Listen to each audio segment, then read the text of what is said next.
Hello everyone, my name is Priyanka और ये जो हमारी सीटेट की सीरीज़ चल रही है उसमें आज हम ये हिंदी पेडागोजी करने वाले हैं। ये दिसंबर 2021 का जनवरी 2021 का क्वेश्चन पेपर है, जिसका जो सीटेट का हम पैराग्राफ वाला पार्ट है वो इससे पहली वाली वीडियो में कवर कर चुके हैं और आज हम इसके पेडागोजी के 15 क्वेश्चंस करेंगे। अगर आप ये सारी वीडियोस बहुत अच्छी तरीके से भी देख लेते हैं तो भी आपके पेडागोजी में 15 आउट ऑफ 15 मार्क्स भी आएंगे। और अगर आप पैराग्राफ वाली भी वीडियोस देखते हैं तो उससे आपको ये आइडिया हो जाता है कि किस तरीके से आपको क्वेश्चंस को सॉल्व करना है, कम टाइम में आप क्वेश्चन अपने सही किस तरीके से कर सकते हैं, ऑप्शंस को समझकर किस तरीके से आप उनके आंसर्स दे सकते हैं। ये सारी चीज़ें आपको बहुत अच्छी तरीके से क्लियर हो जाएंगी और आपका एग्ज़ाम इसी अटैम्प्ट में क्लियर हो जाएगा, जो कि आपने टारगेट रखा होगा।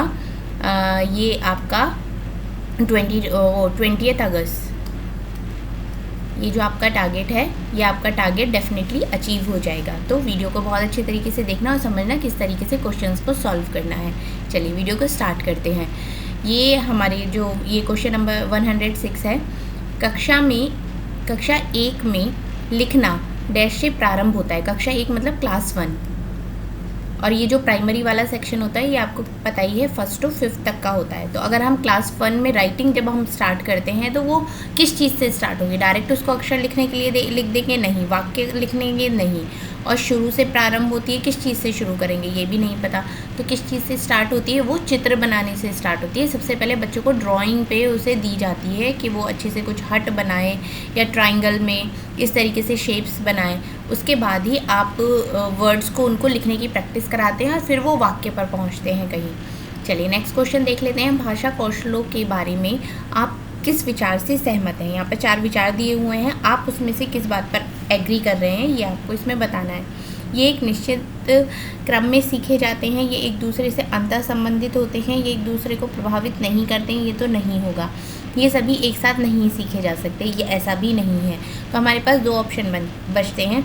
ये एक निश्चित क्रम में सीखे जाते हैं और ये एक दूसरे से अंतः संबंधित होते हैं। तो इसका आंसर ये होगा, ये एक दूसरे से अंतः संबंधित होते हैं। चलिए नेक्स्ट क्वेश्चन देख लेते हैं। Question number 108। पाठ्य पुस्तकों में रचनाएं एक वातावरण निर्मित करती हैं। मतलब जितनी भी बुक्स होती हैं उनमें जितनी भी रचनाएं लिखी हुई होती हैं वो एक तरीके का इन्वायरमेंट क्रिएट करती हैं और अभ्यास प्रश्न जो होते हैं उन्हें उनसे गहराई से और व्यापक अनुभव स्तर के डैश का मौका देते हैं। तो इसमें 3 जगह आपको बढ़ना है। अब वही आपके अब देखना है जूझने, जहाँ पर जूझना आ रहा है, देखो यहाँ पर भी है, यहाँ पर भी है, ये तो नहीं आएगा। क्यों नहीं आएगा उसका रीज़न मैं बता रही हूँ, क्योंकि उनसे गहराई से हम सीखते हैं, अनुभवों से हमें मौका मिलता है। तो यहाँ अगर हम रचनाएं उसमें लिखी हुई हैं तो उसमें जूझने का तो कोई मतलब ही नहीं होता है। तो ये दोनों तो आपके क्रॉस हो गए। अब बचते हैं आपके पास 2 ऑप्शन, जानना, परखना और जुड़ना। परखने, जुड़ने और तादात्म्य। तो ये हम देखते हैं कि यहाँ पर कौन से वर्ड्स फिट होते हैं। पाठ्य पुस्तकों में रचनाएं एक वातावरण निर्मित करती हैं और अभ्यास प्रश्न उन्हें परखने, उन्हें गहराई से जुड़ने और व्यापक अनुभव स्तर के तादात्म्य का मौका देती हैं। तो जो ये वाला है ये यहाँ पर अच्छे से फिट हो रहा है। ये भी देख लेते हैं, उन्हें जानने, गहराई से परखने और व्यापक अनुभव स्तर के जुड़ने का मौका देती है। नहीं, ये वाला इसमें ज़्यादा अच्छे से फिट होता है, तो इसका आंसर यही होगा। चलिए नेक्स्ट क्वेश्चन देख लेते हैं। स्किनर के अनुसार भाषा परिवेश से सीखी जाती है, भाषा अंतःक्रिया से सीखी जाती है, भाषा सीखना एक अत्यंत जटिल प्रक्रिया है या भाषा अनुकरण के द्वारा सीखी जाती है। अब इसी में आपको देखना है कि स्किनर ने क्या बताया है। अगर आपने स्किनर की थ्योरी पढ़ी है तो ये आपको बहुत अच्छे से तरीके से समझ में आ सकता है कि भाषा जो होती है वो अनुकरण के द्वारा सीखी जाती है। ये इन्होंने स्किनर ने बताया। नेक्स्ट क्वेश्चन देख लेते हैं। प्राथमिक स्तर की पाठ्य पुस्तक में दिए गए प्रश्न को ध्यान से पढ़िए। बुक में एक प्रश्न दिया हुआ है, अगर तुम पापा की जगह होती तो ठेला कहाँ लगाती, ऐसा तुमने क्यों तय किया? यह प्रश्न किससे जुड़ा हुआ है? मतलब एक लड़की ने अपने पापा को देखकर उसके एक्सपीरियंस है कि भाई वो वहाँ पर ठेला लगाते हैं, तो उसने क्या किया, मैं भी अगर मैं वहाँ उनकी जगह होती तो मैं भी वहीं पर ठेला लगाती या कहीं और लगाती। तो ये सारा कुछ उसने किस तरीके से जज किया ये आपको इस क्वेश्चन में बताना है। विभिन्न व्यवसायों से, भाई उसको तो व्यवसाय की नॉलेज नहीं होगी तो इससे तो नहीं है। अनुभवों की अभिव्यक्ति से, चिंतन क्षमता के विचार से, परिवार की जानकारी से। तो यहाँ पर आएगा अनुभव से। उसने अपने पापा के अनुभव को देखा है कि क्या उनका एक्सपीरियंस रहा है, उसी के बेसिस पे उसने यह निर्णय लिया। चलिए नेक्स्ट क्वेश्चन देख लेते हैं। हिंदी भाषा का आकलन करते समय आप किस बिंदु को सर्वाधिक महत्व देंगे? अगर आप हिंदी लैंग्वेज का इवैल्यूएशन कर रहे हैं, आकलन कर रहे हैं, तो आप किस बिंदु को सबसे ज़्यादा महत्व देंगे? सहज अभिव्यक्ति, अलंकारिक भाषा, भाषा की संरचना या व्याकरण सम्मत भाषा? इसमें से कौन सा आप वो करेंगे अगर आप उसका आकलन करेंगे? तो इसमें आएगा सहज अभिव्यक्ति। जब उसमें उसको सबसे ज़्यादा इम्पोर्टेंस दी जाएगी सहज अभिव्यक्ति को। चलिए नेक्स्ट क्वेश्चन देख लेते हैं। Question number 112। प्राथमिक स्तर पर पढ़ना सिखाने की शुरुआत करने के लिए आप किस सामग्री को सर्वाधिक महत्व देंगे? अब प्राइमरी लेवल पर जब आप स्टार्टिंग कर रहे हैं पढ़ाने का, तो किस तरीके से आप पढ़ाएंगे? आपको पता है कि 1st to 5th के जो बच्चे होते हैं वो बहुत छोटे लेवल के होते हैं, उन्हें स्टोरीज़ में सबसे ज़्यादा मज़ा आता है। अगर आप उनको एक इमेजिनेशन कराते हैं, एक स्टोरी क्रिएट करते हैं, उसके बाद अगर आप उन्हें कुछ पढ़ाएंगे या उन्हें सिखाने की कोशिश करेंगे तो वो उनको बहुत अट्रैक्ट भी करेगी। तो यहाँ पर क्या आएगा? रोचक कहानियाँ। अगर आप उन्हें रोचक कहानियों के थ्रू पढ़ाना सिखाएंगे तो वो उनको और भी ज़्यादा और भी अच्छे से इंटरेस्टिंग लगेगा और वो सीख भी लेंगे उसके थ्रू। सलमा पहली कक्षा में पढ़ती है, 1st स्टैंडर्ड में वो पढ़ रही है, वह किताब को कतब लिखती है। सलमा का लिखने का यह तरीका किस चीज़ को दर्शाता है? अज्ञानता तो नहीं होगी क्योंकि 1st क्लास का बच्चा इतना तो जानता ही है।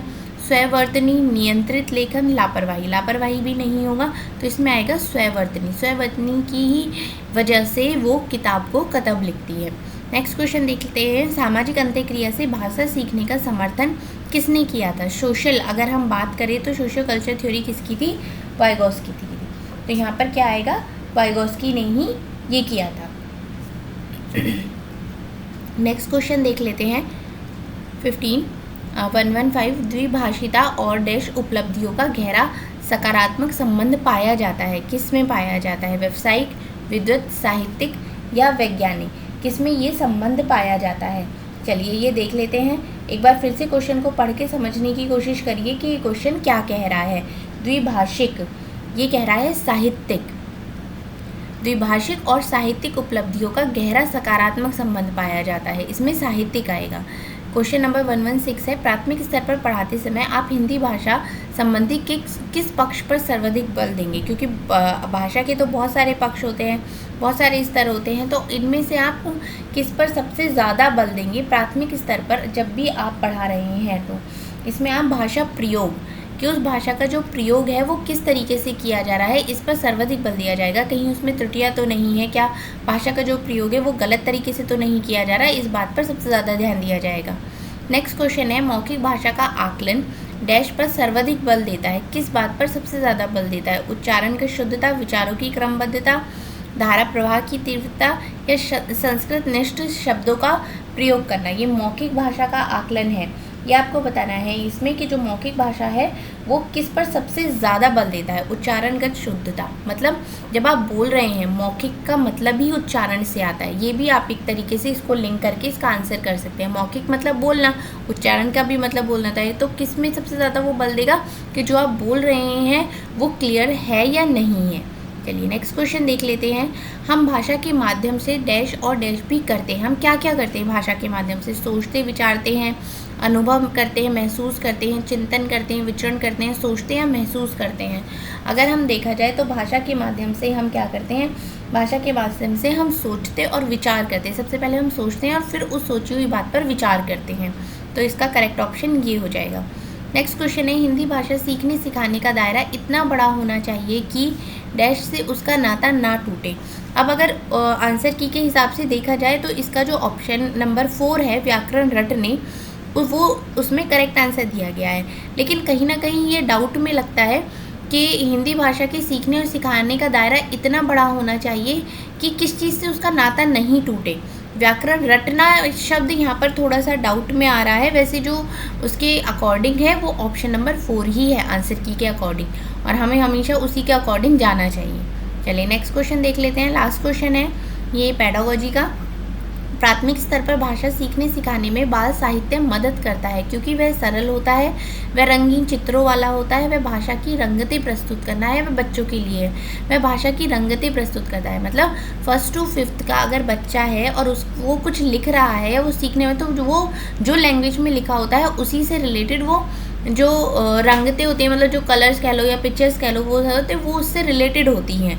तो इसीलिए वो बहुत ज़्यादा हेल्पफुल होता है बच्चों को ये चीज़ सिखाने में। चलिए, ये हमारे पेडागोजी के भी 15 क्वेश्चंस हो गए हैं। अब हम इससे नेक्स्ट वीडियो में हमारा EVS कंप्लीट करेंगे। EVS 2 पार्ट्स में ही हम लोग करेंगे। 15 के जो क्वेश्चंस आते हैं वो, और 15 मार्क्स की पेडागोजी EVS की। तो नेक्स्ट वीडियो में हम वो भी कवर कर लेंगे। चलिए, all the best for your exam. Hope so आपका इसी वाले अटेम्प्ट में आपका एग्ज़ाम क्लियर हो जाए। Thank you. वीडियो अच्छी लग रही है तो चैनल को सब्सक्राइब भी करिए। Thank you.